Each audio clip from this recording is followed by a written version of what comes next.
گل دنگی هر چهار پارچه کردستانه.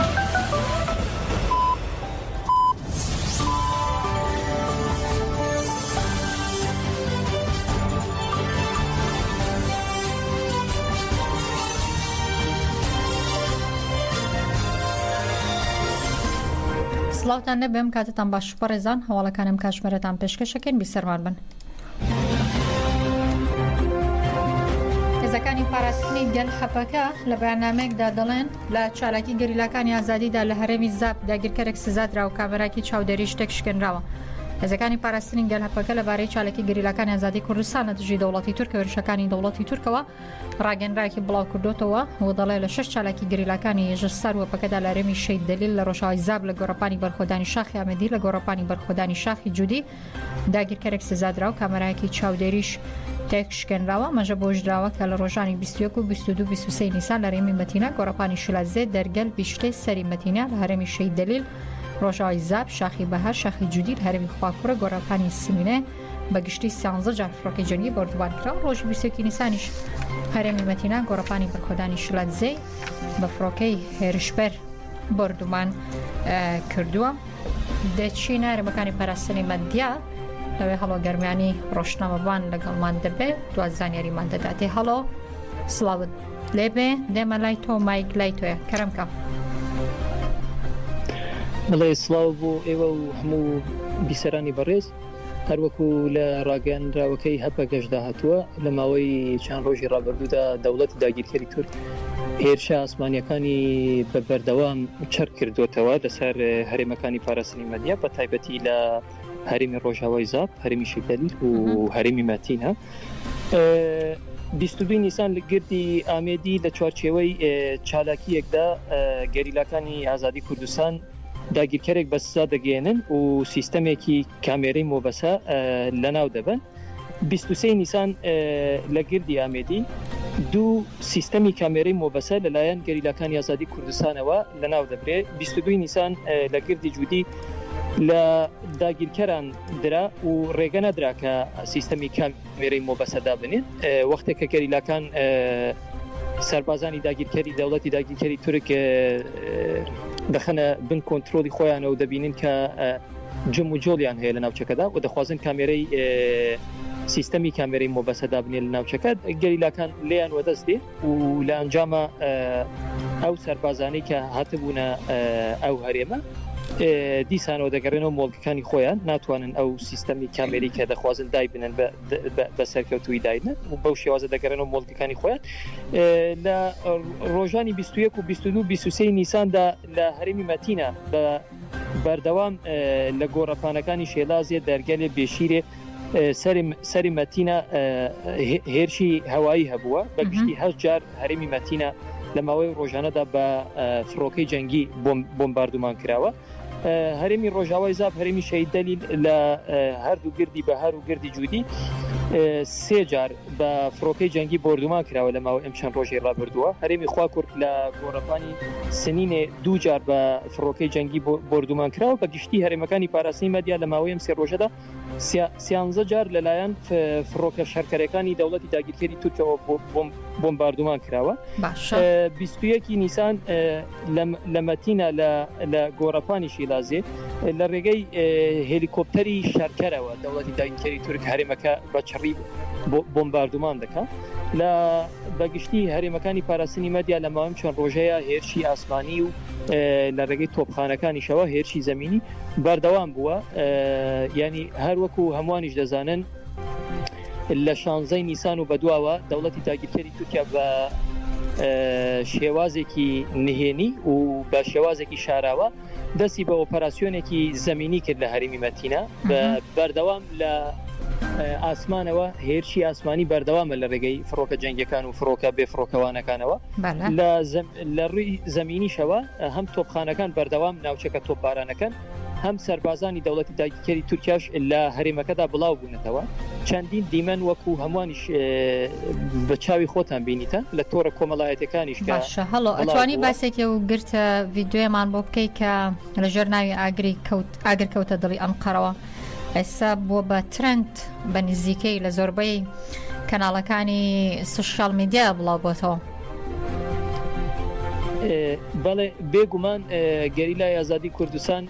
ڕێگە بە داگیرکەران نادەن کە بەو شێوازە بەڕەحەتی لە نێو خاکی کوردستانە داگیرکاری بکەن و ئەمڕۆ 24 نیسانە هەمووان دەزانن 3 ساڵ بەر لە ئێستا و لە ڕۆژێکی وەک ئەمڕۆدا دەوڵەتی داگیرکاری تورکیا بە فەرمی دەستی بە ئۆپەراسیۆنی داگیرکاری کرد لە هەرێمەکانی ئاواشین زاب مەتینە ئەوە 3 ساڵە ئۆپەراسیۆنانە بەردەوامە و بەرخۆدانیەکی بێوێنە لەلایەن گەریلاکانی ئازادی کوردستانەوە بەڕێوە دەبرێت لە کۆتا دیمەندا کە هێزەکانی پاراستنی گەل هەپەگە بڵاویان کردوتەوە تیایدا بەڵگە فیلمێک کە لە کاتژمێرێک زیاترە دەردەکەوێت بە نێوی ئاگر کەوتە دڵی ئەنقەرە لەو گرتە ڤیدیۆیەدا دەردەکەوێت کە چۆن گەریلاکانی ئازادی کوردستان بە گیانێکی فەدایی دەچنە سەر مۆڵگەکانی دەوڵەتی داگیرکەری تورک و ئەو مۆڵگانە تەفر و تۆنا دەکەن ئاگر لە مۆڵگەکانیان بەردەدەن و چۆن سەربازانی دەوڵەتی داگیرکەری تورک لە دەستی گەریلاکانی ئازادی کوردستان هەڵدێن و ناتوانن لە بەرامبەر بەرخۆدانی گەریلاکانی ئازادی کوردستان خۆیان بگرن. دووهەم گەورەترین سوپای ناتۆ چۆن لە بەرامبەر گەریلادا بێچارە ماون ینی لە ڕەوشێکدان کە گەیشتونەتە بنبەست ئیدی هاتوونەتە ئەو ناوچانە لەو ناوچانە نەدەتوانن پێش داوەرن نەدەتوانن بە سەلامەتیش بکشێنەوە وەکو پێشتریش فەرماندەی گشتی هێزەکانی پاراستنی گەل هەپەگە ئاماژەی پێکردبوو ئەو سەربازە داگیرکەرانەی کە هاتوونەتە ئەو ناوچانە یان پێویستە بە سزای گەل بگەیەندرێن یانیش پێویستە لەو ناوچانە بکشێنەوە وەکو دیکە هیچ ڕێگەیەکی دیکە لە بەرامبەر دەوڵەتی داگیرکەری تورکیا و لە بەرامبەر ئەو سەربازانەی کە هێناوێتە ناوچەکە نەماوەتەوە مرۆڤ لە ئێستا دەبینێت کە چۆن باری دەرونی ئەو سەربازانە تێک چووە هەردەم دەوڵەتی داگیرکەری تورکیا لە ماوەی 3 ساڵەدا خواستوێت ئەو هێزانە هەر نوێ بکاتەوە هێزی خۆی بژاردەی هێناوە لە ئێستاشدا بۆم ئۆپەراسیۆنە هێزی کۆماندۆ هێناوە هێزی خۆی تایبەتی هێناوە ینی بەردەوام ئەو هێزانە بە شێوازێکی بەردەوام لە هەر ماوەیەکدا کە ئەو هێزە چاوترسێن بووە لە ڕووی دەرونیەوە تێک چووە بەردەوام هەوڵی داوە و هێزە بگۆڕێ هەوڵی داوە چەتە و جەردەوانەکانیش بخاتنەوە ئەم ئۆپەراسیۆنەوە بەڵام دیسانەوە دەوڵەتی داگیرکەری تورکیا بێچارەماوە هەمووانیش دەبینن کە چۆن لەو دیمانانەدا گەریلای ئازادی کوردستان دەچنە سەر سەنگەرەکانی دوشمن و ئەو سەنگەرانە تەفر و تونا دەکەن ئاگر لە مۆڵگەکانیان بەردەدەن و ئەو سەربازانە بە سزا دەگەێنن کە هاتوونەتە و ناوچانە بۆ داگیرکاری و هەمومانیش بینیمان کە گەریلای ئازادی کوردستان بە ڕوحێکی فەداییەوە بەو تەکنیکە سادەیی کە لە دەستیدایە بەڵام بە ئیرادەیەکی پۆڵاینەوە دەچێتە سەر دووهەمین گەورەترین سوپای ناتۆ و چۆن ئەو سوپایە بێچارەماوە لە بەرامبەر ئیرادە و بەرخۆدانی گەریلا لە ئێستادا ئەو دیمەنانە کە بڵاو بۆتەوە بێگومان بۆتە جێگەی هێز و مۆراڵ و شادومانی گەلی وڵات پارێزی ئێمە و لە ماوەی داهاتوودا هێزەکانی پاراستنی گەل هەپەگە بەردەوام دەبن لە بڵاوکردنەوەی دیمەنی ئەو چالاکیانە و ئەو چالاکیانەی کە تاوەکو ئێستا ئەنجام دراوت ئێستاشی لەگەڵدا بەردەوامە تەنانەت لەم ڕۆژانەی پێشووە چالاکی لە هەرێمی مەتینە هەبووە تەواوی ئەو چالاکیانە بەدیمەن لە دەستی هێزەکانی پاراستنی گەلدایە و لە ماوەی داهاتووشدا بۆ ڕای گشتی و بۆ گەلەکەمان بڵاو باشە هەڵۆ پێم خۆشە لەگەڵ تۆم زانیاریانە هەرچەنە تۆ باست کرد بەڵام جارێکی دیکە ئەبدەیتی کەمەوە بۆ بیسەران بێکەوە بە شوێکەین کە لەو چالاکی ئاگر کەوتە دڵی ئەنقەرەوە 37 داگیرکرد لە ئۆپراسیۆنەکە سزا دراون 15 پێگە 7 کۆنتێنەر کۆگایەکی تەقەمەنی ناوەندێکی شەڕ پێگەیەکی چاودێری 2 دەماچەی A4 نارنجۆک هەڵگرێک و 2 سیستەمی ڕادار و 5 کامێرای مۆبس لەم چالاکیەدا لە ناو چووە پێم بڵێت زیانەکان بۆ گەریلا چی بووە و شتێکی دیکە سەرنجی ڕاکێشام لەو دیمەنەدا ئەویش پیسبوونی ژینگە و خاکی هەرێمی کوردستان بوو بەهۆی ئەو خواردن و خواردنەوانەی کە داگیرکەران بەکاری دەهێنن زبڵ و خاشاکەکە بە تایبەتی ئەو دەبەی ئاوەکان هەمووی لەسەر خاک ماوەتەوە. بەڵێ بێگومان دەوڵەتی داگیرکەری تورکیا چاوی بەم خاکە هەڵنایە و چاوی بە هەبوونی ئەم گەلە و بەدەستکەوتەکانی ئەم گەلە هەڵنایە. ئەو دەوڵەتە داگیرکەرە لە ماوەی چەند ساڵی ڕابردوودا بەردەوام بە گازی ژەهراوی بە گازی کیمیاوی بە چەکی قەدەغەکراو چیە ئازادەکانی کوردستان بۆمباردومان دەکا و ژینگەی کوردستان لە ناو دەبا ینی تەنانەت هەندێک چەککە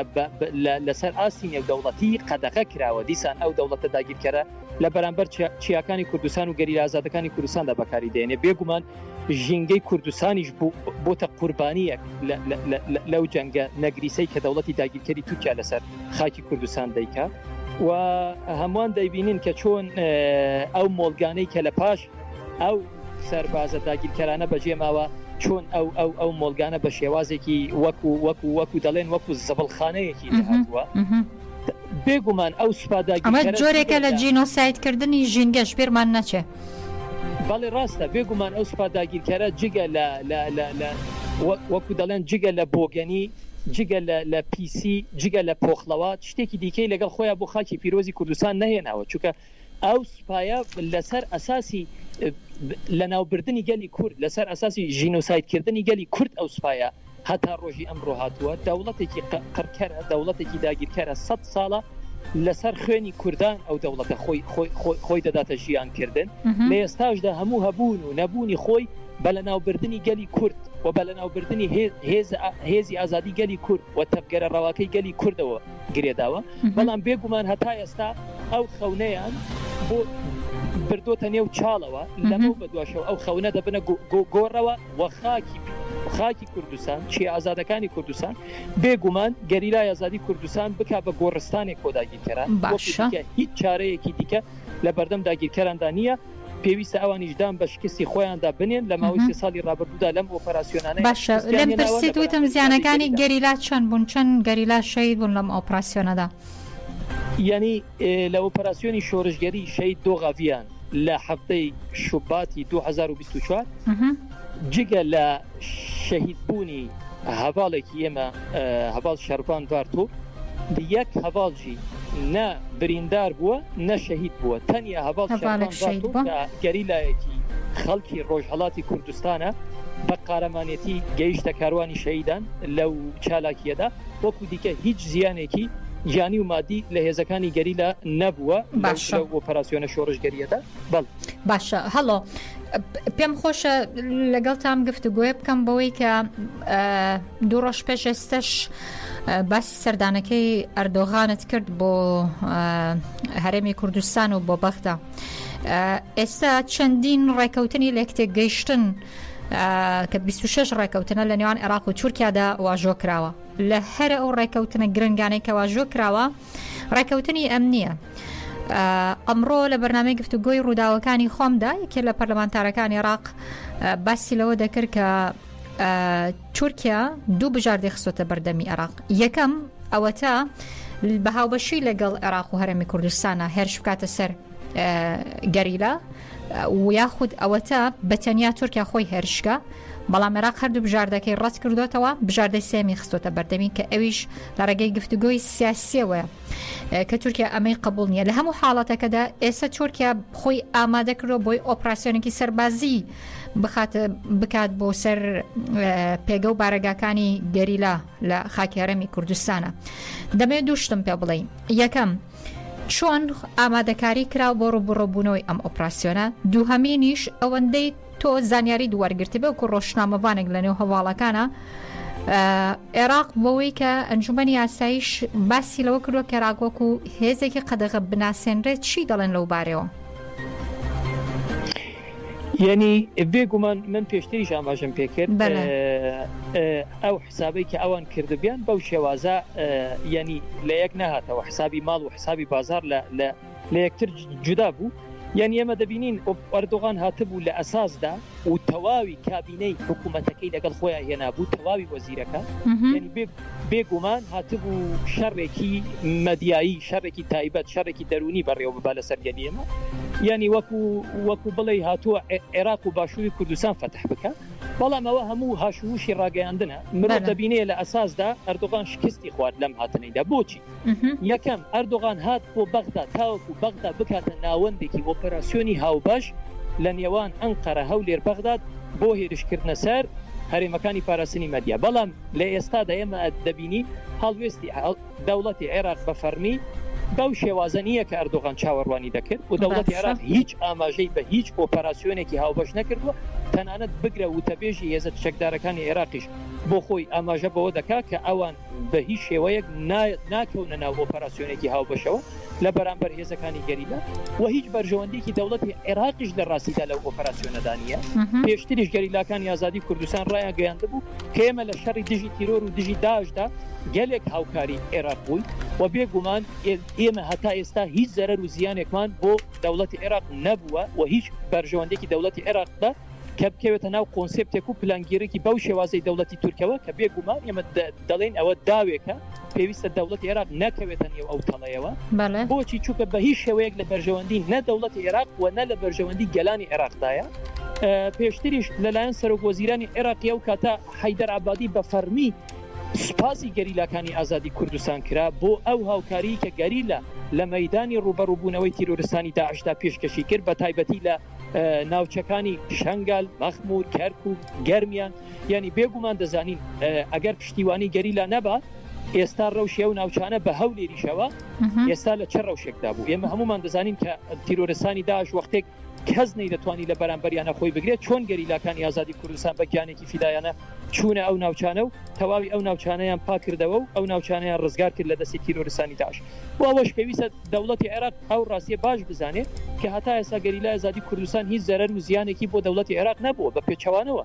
هەمیشە سوودی هەبوو، هەمیشە پاراستنی ئەم سنوورانە، هەمیشە ئەوەی کە ئەم چیایانە دیسە نەبن بە تۆرابۆرایەکی دوویەمین، ئەبن بە قەندەهارێکی دوویەمین ڕێخستنین تیرۆریستی وەکو داعش و وەکو نوسرە و وەکو تالیبان لەم ناوچانەدا دروست نەبن. بێگومان ئەوەی کە ئەو چیایانەی پاراستو ئەوی کە ئەو ناوچانەی پاراستو لە ماوەی 40 ساڵی ڕابردوودا تەنها و تەنها گەریلای ئازادی کوردستانە. دەوڵەتی عێراقیش ئەو ڕاستیە باش دەزانێت و ناتوانێت چاوی خۆی لێ بگرێت. دووەمیش ڕاستیەکی خۆی هەیە، یعنی ئەو ڕێکەوتنانەی کە کراوە لە نێوان ئەنقەرە و بەغدادیش یعنی لە مەیدانی پراتیکیدا چەنە شانسی جێبەجێبوونیان هەیە ئەوش بەسەری خۆی پرسیارێکە لە ماوەی ڕابردوودا تەواوی چاودێرانی سیاسی باز لەوە دەکەن کە بەڕاستی بەشێکی زۆر لەو ڕێکەوتن و لێکتێگەشتانەی کە کراوە بەڵکو تەنیا وەکو مرەکەبی سەر کاغەز لە دوجارە بمێنەوە چونکە زەحمەتە. بەرژەوەندی دەوڵەتە هەرێمیەکان، بەرژەوەندی دەوڵەتە زمێزەکان ڕێگە نادەن بە جێبەجێکردنی تەواوی ئەو ڕێکەوتن و لێکتێگەشتان زۆریان ڕەنگە وەکو تەنیا مرەکەبی سەر کاغەز وەکوتم بمێنێتەوە و هاتنەکەشی تەنیا هاشوشێکی ڕاگەیان شەڕێکی میدیایی بوو لەوە زیاتر شتێک نەبوو. دنیاک سپاس دەکەم. هەڵۆ گەرمیانی لە هەرێمەکانی پاراستنی مەدیاوە. دنیاک سپاس بۆ زانیاریەکانت، ڕۆژێکی خۆشتان هەبێ.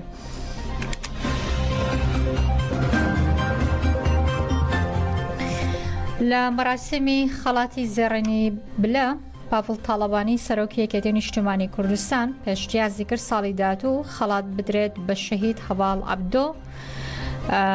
دوێنێ لە شاری سلێمانی هەژدەیەمین مەراسیمی دابەشکردنی خەڵاتی زێڕینی بلە بەڕێوەچوو لە ناو مەراسیمەکەدا پاڤڵ تاڵەبانی سەرۆکی یەکێتی نیشتیمانی کوردستان گوتی پێشنیاز دەکەم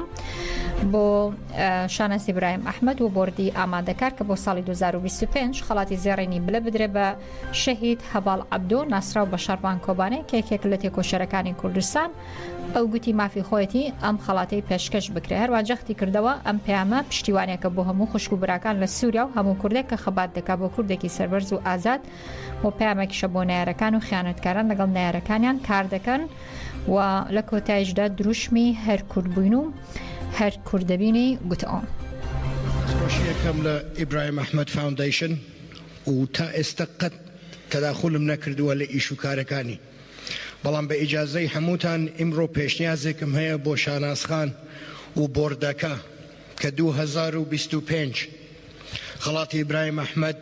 بدرێت بە شەهید هەواڵ عەبدۆ. شەهید هەواڵ عەبدۆ یەکێک لە تێکۆشەرەکانی کوردستان بوو. حەقی خۆیەتی ئەمە وەرگرێت و پشتیوانیە بۆ هەموو خوشک و برایەکانمان لە سووریا، پشتیوانیە بۆ هەموو کوردێک کە خەباتەکات بۆ کوردێکی سەربەرز و کوردێکی ئازاد و پەیامێکیشە بۆ نەیارەکانمان و بۆ خائینەکانی کە لەگەڵ نەیارەکانمان ئیشەکەن کە هەر کوردین و هەر کوردەبین. هەر کوردین و هەر کوردەبین. بمێنن بەخێر.